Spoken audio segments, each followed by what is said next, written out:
Les pregunto, ¿qué situaciones posibles imaginaron en cuanto a estas exploraciones? ¿Ustedes sintieron que esas situaciones tienen un asidero lógico por sí solo o podrían ser más bien como un ensueño o algo así?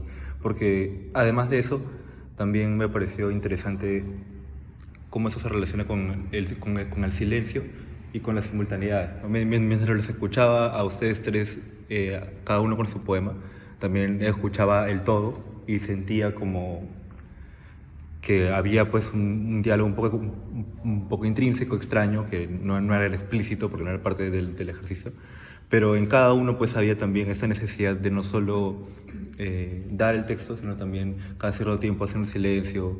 Entonces eso, fuera de los términos vocales, ¿qué sintieron que eso, o sea, eso alimentó quizás una situación, una...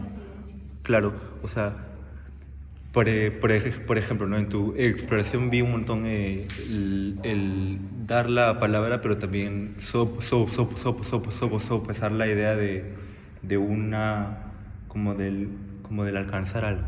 Entonces hubo mucho también como abrir el espacio, pero traer hacia adentro una vez más, y también como entre oposiciones, ¿no? Entonces, por ejemplo, eso siento que lo fuiste trabajando también, creo primero desde el movimiento, más que desde la voz como estímulo primario, pero también sentía que en el silencio había la oportunidad de que la acción se procesara y se diera a sí misma en un contexto imaginario, ¿no? Claro, la idea no es hacer una historia, pero sí es posible, quizás, que cada uno de ustedes haya tenido un relato interno, ¿no? Por decirlo así. ¿Sienten algo de eso o es simplemente una pregunta al aire y ya? O sea, más bien yo sentía que la forma en cómo decía cada frase o si lo repetía, sí tuvo como un 50% que ver con cómo estaban las voces de los demás, en mi caso. Como, ¿a qué me invitaba? Si él estaba como que repitiendo súper fuerte, a mí me llamaba a repetirlo en una voz súper interna, por ejemplo. Claro. O en mi caso también me pasaba lo mismo con el movimiento. Es decir, vi a todos moviéndose y estaba como... porque como lo sentía más como un diálogo interno o un diálogo hacia alguien, el texto, la forma en la que yo lo modifiqué, que más me invitaba a estar como que paseándome de un lado a otro, pero también dejarme afectar por cómo el texto los afectaba a ellos. Entonces, eso fue eso. ¿Bravos? ¿Qué dicen? Yo, como te digo, yo sí fui encontrando imágenes, sobre todo. Lo que no quería hacer era situarme en cada una de ellas, porque ahí sentía que iba a entrar en un plano ya muy de componer y no me iba a permitir seguir disfrutando otras posibilidades. Sí, eso se sentía mucho, ¿no? Como que entrabas a profundizar en algo, pero al toque como que juega también. O sea, no eran cosas tampoco tan concretas, pero si podía ponerlas en palabras, era como una máquina que repetía cosas como de manera muy delirante. Y en eso, de alguna manera, había como comedia.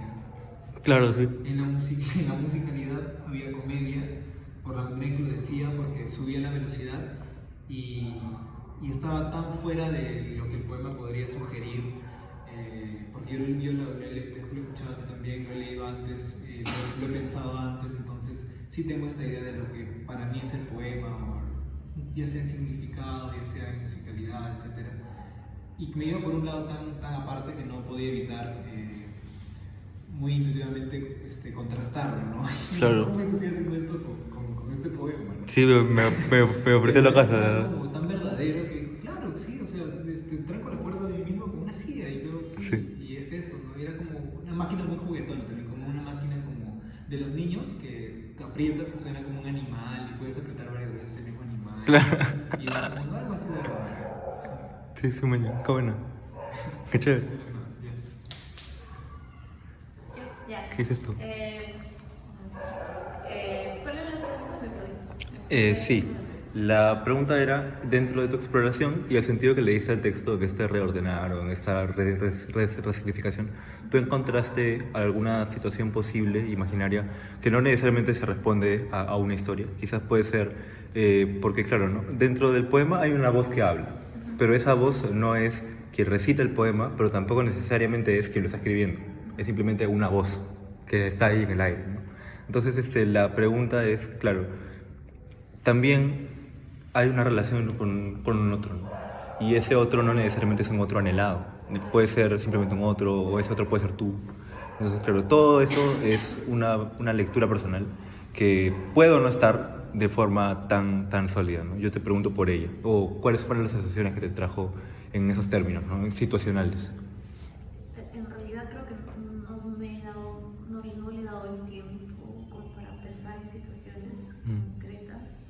Me he dejado llevar más por las sensaciones que me generaban. En la expresión física también.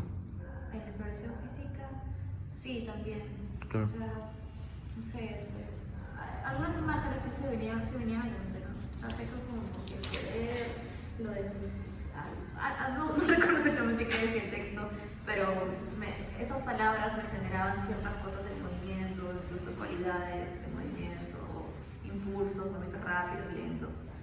Lo vi de esa manera, o sea, no como llegar a un producto final o como voy a llevarlo por este lado, sino simplemente a nivel de sensaciones. Perfecto. Y se iba armando algo, creo que se armó algo, pero Oh, puta madre. no llegué a racionalizar eso. Claro. Me quedé pasando por el proceso. Perfecto. Voy a dejar de grabar una.